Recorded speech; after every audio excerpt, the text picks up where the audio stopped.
Yaauc. Lesson number 11, English to you, Mien. Now in lesson number 10, you learned your first line of your new automaticity script, hopefully. And that was, do you speak Mien?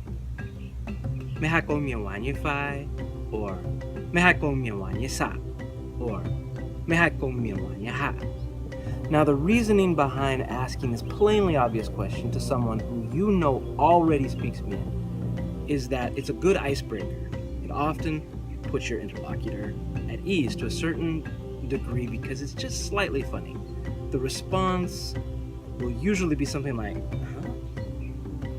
yeah, go Mien wa, you say Mien. Yeah, I can speak Mien, I am Mien.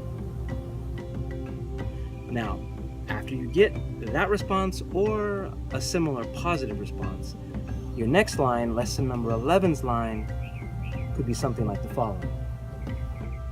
Oh, good. What a relief. Or, oh, good, I'm glad to hear that. In Mien, it would go something like this. Oh, yaauc, dingh. Yeah, and haic. So all together, you ask them, me haic Mien wan ye phai, ye sa, ye ha. They respond, something positive, kind of funny, like what's going on? Of course I speak Mien, I am Mien. And you say, oh, what a relief. I'm glad to hear that. Oh, good. Oh, yaauc, dingh. Yeah, and haic.